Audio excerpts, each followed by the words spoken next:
Madam, Shahbaz शरीफ साहब की और मोदी साहब की मुलाकात ही नहीं हुई। आप क्या नहीं चाहती थी कि ये मुलाकात हो? इंडियन मीडिया वो दिखा रहा है कि मोदी साहब जनाब और पुतिन जा रहे हैं, शहबाज शरीफ साहब खड़े हुए हैं, और पाकिस्तानी मीडिया ये दिखा रहा है कि जब मोदी साहब को एयरपोर्ट पे रिसीव किया है तो सिर्फ 2 बंदे थे, और जब शहबाज शरीफ को रिसीव किया है तो 10 बंदे थे। तो ये क्या मतलब चल रहा है? मतलब मुलाकात हो जानी चाहिए थी शहबाज शरीफ साहब की और मोदी साहब की, एक अच्छा आगाज हो जाता। देखिए, ट्रंप और पाकिस्तान दोनों की एक समस्या है। अगर कोई मुझसे पूछे ना कि अभिषेक जी आप क्या सॉल्यूशन बताएंगे पाकिस्तान और पाकिस्तान को ठीक करने का, तो मैं सिर्फ एक ही समस्या, एक ही चीज बताऊंगा, और उसका नाम है credibility. The problem with Pakistan की वो कहते कुछ है, करते कुछ है, सोचते कुछ है, बोलते कुछ है। डोनाल्ड ट्रंप को एहसास हो रहा है कि ठुकरा कर मेरा प्यार अब इंतकाम कैसे दिख रहा है। उनको अच्छा नहीं लग रहा मोदी जी के बिना, और इसीलिए अमेरिका की तरफ से कहा जा रहा है कि we are not liking Modi ji को पुतिन और शी जिनपिंग के साथ देखना।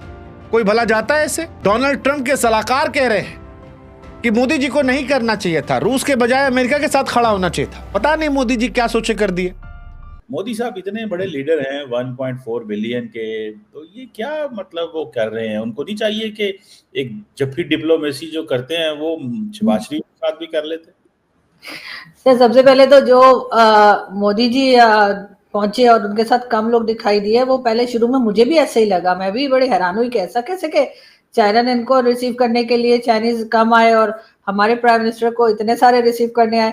तो सर, दो चीजें हो सकती हैं। एक बात तो ये कि वो अकेले गए थे, ज्यादा से ज्यादा शायद अजीत डोभाल साहब थे, उससे अलावा वो अपना पूरी कैबिनेट लेकर नहीं गए थे। जबकि शहबाज शरीफ साहब जो हैं वो आपने देखा कि कितना बड़ा टब्बर लेके पहुंचे थे चाइना में, अभी तक वही है। बल्कि इतनी बड़ी कंट्री के वो लीडर हैं, इतनी बड़ी कंट्री में वो प्रेसिडेंट ऑफ अमेरिका है, तो वो इस किस्म की अजीब अजीब किस्म की बातें कैसे कर सकते हैं कि जिसका कोई मतलब ही ना निकले, या जिसका मतलब एकदम गलत निकले? क्या उनकी कोई टीम नहीं है? क्या उन्हें कोई बताने वाला नहीं है? एडवाइजर्स नहीं होते क्या इनके?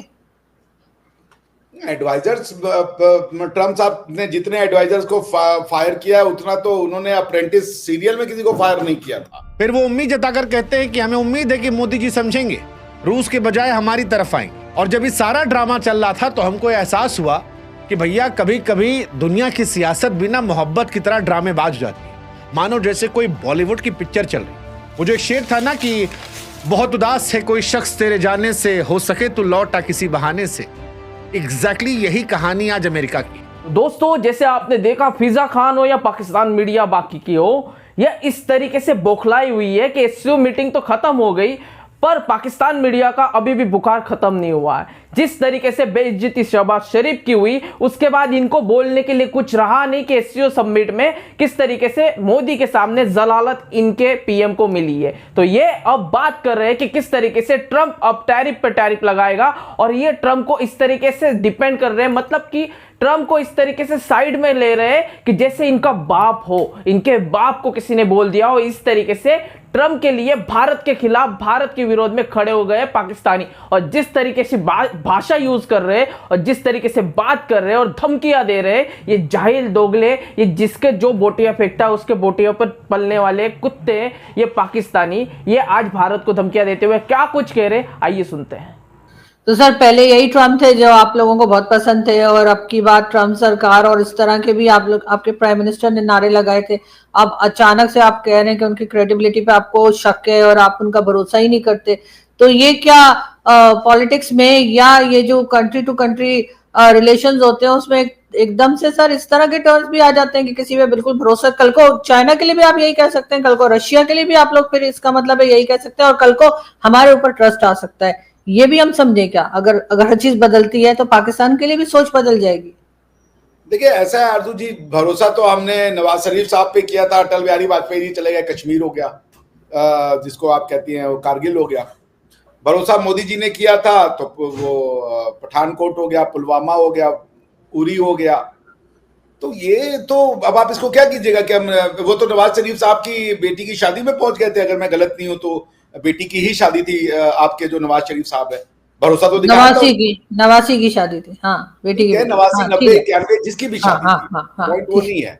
पॉइंट ये है कि आप जो है, ये क्रेडिबिलिटी दुनिया में ऐसे नहीं चलती भाई। वो एक मनुष्य है, वो कभी भी अपने इंटरेस्ट को देख करके पलटी मार सकते हैं, वो पलटी मार देंगे, तो हम उसमें क्या कर सकते हैं? We have no option except that कि भैया हम उसको सुनते रहे। इसलिए ये कहना कि भैया हम उनके बहुत फेवर में थे और बाद में वो पलट गए, भाई इसका कोई, ऐसे तो जर्मनी ने साइन किया था रशिया के साथ पीस ट्रीटी, उसके बाद उन्हीं के ऊपर चढ़ाई कर दी। दुनिया में ये सब चीजें होती रहती हैं। देयरफॉर आई थिंक इनको आपको बहुत सीरियसली नहीं लेना चाहिए आरजू जी। वो अमेरिका जो खुद को ग्लोबल पावर मान रहा है, सुपर पावर, आज दिल जले आशिक की तरह भारत के बिना तड़प रहा है। भारत अपनी चाल में मस्त है। रूस और चीन के साथ मोदी जी खूब हंसे, वाह वाह वाह वाह, खूब फोटो खिंचवाए। अमेरिका के दुश्मन नंबर 1 पुतिन साहब के साथ गाड़ी में बैठ के गए, गलबैयां डाले नजर आए। अब ये सारी चीजें देखकर अमेरिका परेशान है। अमेरिका के राष्ट्रपति डोनाल्ड ट्रंप, उनके सलाहकार पीटर नवारो से लेकर वित्त मंत्री स्कॉट बेसेंट तक, सबके बयान ऐसे हैं जैसे मानो कोई पुराना प्रेमी अपनी खोई हुई मोहब्बत को याद कर रहा हो, पछता रहा हो, ये कहना चाह रहा हो कि बाबू जब रिलेशनशिप में थे तब हम बढ़िया आदमी नहीं थे, लेकिन अब हम सुधर गए, ठीक हो गए, तुम उसके पास मत जाओ, वो अच्छा आदमी नहीं है, हमारे पास रहो, हम तुमको प्यार करते हैं, दुलार करते हैं, लाड प्यार करते हैं। और यही भाषा अमेरिका से आ रही है, क्योंकि सलाहकार का जो स्टेटमेंट है कि पता नहीं मोदी जी क्या सोच के वहां चले गए, हमारे साथ रहना चाहिए था, अच्छा नहीं लग रहा उनके साथ देखना, है ना कमाल। दरअसल इस कमाल के पीछे वो सोच है जिसमें अमेरिका इस बात को जानता है कि आज वो सुपर पावर है, आज उसका डॉलर मजबूत है, पर जो आज है क्या वो कल भी रहेगा? भैया ये जरूरी नहीं है। रूस एक जमाने में क्या ताकतवर था, सोवियत संघ, लेकिन फिर कमजोर हो गया, और आज अमेरिका वही समझ रहा है, इसीलिए पुरानी मोहब्बत की तरह बीते दिनों की यादें दिला रहा है। इस पर आए जो एक क्लिप बहुत चल रहा है और इंडियन मीडिया बहुत दिखा रहा है कि शहबाज शरीफ साहब खड़े हैं और मोदी जी सामने से निकल गए, तो सर क्या बात करते? फिर वही बात आ जाती है। अभी आप लोगों ने जो फ्लड यहाँ पर आया है उसके लिए आप मुसलसल भारत को इल्जाम दे रहे हैं, ना आप ये कह रहे हैं कि मिसमैनेजमेंट हुई है, ना आप कह रहे हैं अपने डैम नहीं बनाए, ना आप कोई क्लाइमेट चेंज या एनवायरमेंटल चेंज की बात की जा रही है, ज्यादा यही कहा जा रहा है जी भारत ने पानी जमा करके और फिर पाकिस्तान की तरफ छोड़ दिया, और ये एक तरह का ऑपरेशन सिंधु 2 जो है वो किया गया है। ये बातें हो रही है, तो आपके ख्याल से जो सामने से निकल रहे थे मोदी जी, तो उनको शहबाज शरीफ साहब को देख के उन्हें क्या कहना चाहिए था कि और भाई सब खैरियत है? आप तो कह रहे हैं कि हमने आपकी तरफ सारा फ्लड हमारी वजह से आया है, तो हाफिज सईद और उसके घर वाले तो ठीक है ना, मसूद अजहर के घर में पानी तो नहीं गया? मतलब क्या पूछते मोदी जी? आपके ख्याल से उनको क्या पूछना चाहिए था? मैडम उनको तो चाहिए था कोई डायलॉग, कोई बात, कोई इतनी, वैसे तो अपने आप को जादू की जप्फी, वो तो बंदे को पकड़ लेते हैं, आपको पता है, रास्ते से बंदा भी गुजर रहा हो तो उसको पकड़ के जप्फी डाल लेते हैं। तो शहबाज शरीफ के साथ भी अगर जप्फी डाल लेते तो हालात बेहतर हो जाते, साउथ एशिया का फ्यूचर चेंज हो जाता, ये सारा टाइम जंग के बादल जो हैं वो खत्म हो जाते। तो आपको नहीं लगता ये जंग के बादल खत्म करने के लिए मोदी साहब को एक बड़ा लीडर का किरदार अदा करना चाहिए? क्या 11 साल हो गए हैं वजीर आजम है, वो क्यों हमले करने पे क्यों यकीन रखते हैं? सर इसलिए कि यहाँ के लोग भी नहीं चाहते कि जो जंग के बादल हैं वो खत्म हो, यहाँ पर भी लोगों का उसी में फायदा है। वरना आप भला बताइए, आपने देखा था लास्ट टाइम जब पहलगाम का इंसिडेंट हुआ था, या पहलगाम अटैक जो हुआ था, उसके बाद मोदी जी उस वक्त सऊदी अरेबिया के विजिट पर थे, वो अपना विजिट शॉर्ट करके और वापस आ गए थे। या उस वक्त कितने लोगों की जाने गई थी? 27 या 28 लोगों की जान गई थी। यहाँ पे कई सौ लोग जो है अभी तक मर चुके हैं फ्लड में, और हमारे प्राइम मिनिस्टर 6 दिन के विजिट पर पहुंच गए हैं चाइना। अमेरिका ये समझ रहा है कि जो समय पर नहीं समझा, समय उसे समझा देता है, और इसीलिए अमेरिका में केवल डोनाल्ड ट्रंप नहीं, केवल उनके सलाहकार नहीं, बल्कि वित्त मंत्री भी कह रहे हैं। वित्त मंत्री साहब अमेरिका के एक तरफ कहते हैं कि एससीओ की बैठक कुछ था ही नहीं, दिखावा है, लेकिन दूसरी तरफ कहते हैं कि अमेरिका और भारत मजबूत लोकतंत्र है, मतभेद जो है वो सुलझा सकते हैं। अब जनता समझ आती है कि भाई साहब ये माजरा क्या है, आखिर अमेरिका को भारत का रूस और चीन के साथ बढ़ता दोस्ताना क्यों खल रहा है, भारत इस वैश्विक शतरंज में अपनी चाल कैसे चल रहा है, और सबसे बड़ा सवाल, भारत अमेरिका की पुरानी दोस्ती इन बयानों के बीच में टूटने की कगार पर है, या एक दौर है जिसमें चीजें बेहतर हो जाएंगी, या यहां से अमेरिका को एहसास होगा और भारत का रिश्ता फिर से बेहतर होगा। इस अजब प्रेम में गजब कहानी को हल्के फुल्के अंदाज में लेकिन फैक्ट और गंभीरता के साथ समझने की कोशिश करते हैं। इससे पहले कि हम कथा शुरू करें, हम आपसे भी कहेंगे कि बाबू हमारा व्हाट्सएप चैनल जो है फॉलो कर लीजिए, वही व्हाट्सएप चैनल जो अमेरिका ने बनाया है। वही अमेरिका जो आज दिलजलों की तरह हमारे पास आ रहा है। आप भी जुड़ जाइए ताकि अगला वीडियो आप तक जल्दी पहुंच जाए। अब शुरुआत उस महत्वपूर्ण सवाल से कि अमेरिका को भारत का रूस चीन प्रेम खल क्यों रहा है।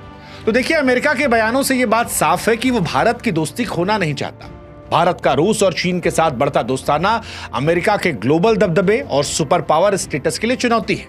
अमेरिका की ताकत दरअसल दो चीजों पर टिकी है, एक उसका डॉलर पैसा और दूसरा उसकी सैन्य ताकत। लेकिन एससीओ समिट में जब नरेंद्र मोदी, पुतिन और जिनपिंग एक साथ हंसते मुस्कुराते नजर आए तो वॉशिंगटन में किसी थ्रिलर फिल्म के ट्रेलर की तरह आग लग गई। दोस्तों पाकिस्तान मीडिया ये वही मीडिया है, एक टाइम पर चाइना के लिए इस तरीके की बातें सुनना पसंद नहीं करती थी, अभी भी सुनना नहीं पसंद करती, पर थोड़ा बहुत ठीक है।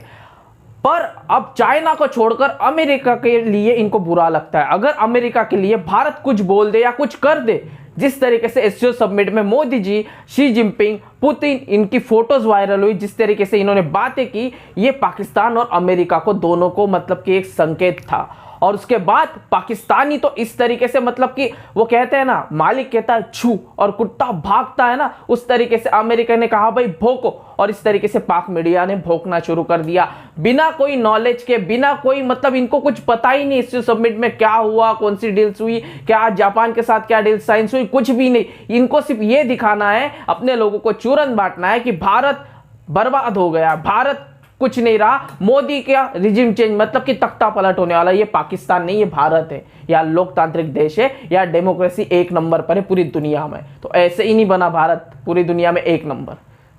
आइए पाकिस्तान मीडिया और क्या कुछ कह रही है। फिजा खान तो यार बहुत दिनों बाद कई लोगों को दिखाई दे रही होगी, आइए फिजा खान भी क्या कुछ कह रही सुनते हैं।